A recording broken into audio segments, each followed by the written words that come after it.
शिव पुराण के 5वें अध्याय में सूत जी शौनक जी से कहते हैं, जो श्रवण, कीर्तन और मनन इन तीनों साधनों के अनुष्ठान में समर्थ ना हो, वो भगवान शंकर के लिंग या फिर मूर्ति की स्थापना करे और नित्य उसकी पूजा करे। इससे वह संसार सागर से पार हो सकता है। छल ना करते हुए अपनी शक्ति के अनुसार धनराशि ले जाए और उसे शिवलिंग या फिर भगवान शिव की मूर्ति पे अर्पित कर दे और निरंतर उस मूर्ति या शिवलिंग की पूजा करें। भगवान शिव के लिए भक्ति भाव से मंडप, गोपुर, तीर्थ, मठ एवं क्षेत्र की स्थापना करें तथा उत्सव करें और वस्त्र, पुष्प, गंध, धूप, दीप तथा मालपुआ जैसे व्यंजनों से युक्त भांति भांति के भक्ष्य भोज्य अन्न नैवेद्य के रूप में समर्पित करें। छत्र, ध्वजा, व्यजन, चामर तथा अन्य अंगों सहित राजोपचार की भांति सब वस्तुएं भगवान शिव के लिंग एवं मूर्ति पर चढ़ाएं। प्रदक्षिणा, नमस्कार तथा यथाशक्ति जप करें। आवाहन से लेकर विसर्जन तक का सारा कार्य प्रतिदिन भक्ति भाव से करें।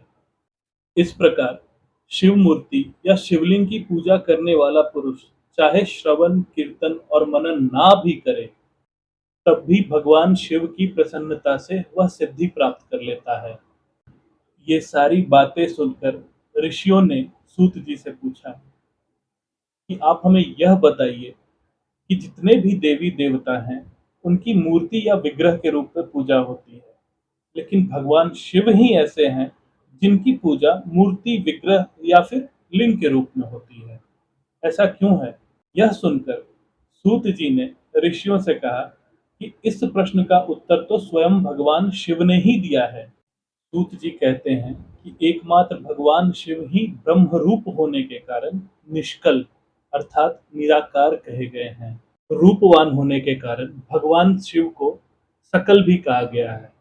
इसीलिए भगवान शिव सकल और निष्कल दोनों ही हैं। शिव के निष्कल निराकार होने के कारण ही उनकी पूजा का आधारभूत लिंग भी निराकार ही प्राप्त हुआ है, अर्थात शिवलिंग शिव के निराकार स्वरूप का प्रतीक है। इसी तरह शिव के सकल या साकार होने के कारण उनकी पूजा का आधारभूत विग्रह साकार प्राप्त होता है, अर्थात शिव का साकार विग्रह उनके साकार स्वरूप का प्रतीक है। सकल और अकल अर्थात समस्त अंग आकार सहित साकार और अंग आकार से सर्वथा रहित निराकार, इन दोनों रूप में होने से ही शिव ब्रह्म शब्द से कहे जाने वाले परमात्मा हैं। यही कारण है कि सब लोग निराकार शिवलिंग और साकार शिव की मूर्ति दोनों में ही सदा भगवान शिव की पूजा करते हैं। शिव से भिन्न जो भी देवता हैं, वे साक्षात ब्रह्म नहीं हैं। इसीलिए कहीं भी उनके लिए निराकार लिंग उपलब्ध नहीं होता। अतः सुरेश्वर यानी इंद्र और ब्रह्मा जैसे देवगण भी निष्कल लिंग में पूजित नहीं होते हैं। सभी देवगण ब्रह्म ना होने से अपितु सगुण जीव होने के कारण केवल मूर्ति में ही पूजे जाते हैं। शंकर के अतिरिक्त अन्य देवों का जीवत्व और सदाशिव का ब्रह्मत्व वेदों के सारभूत उपनिषदों से सिद्ध होता है।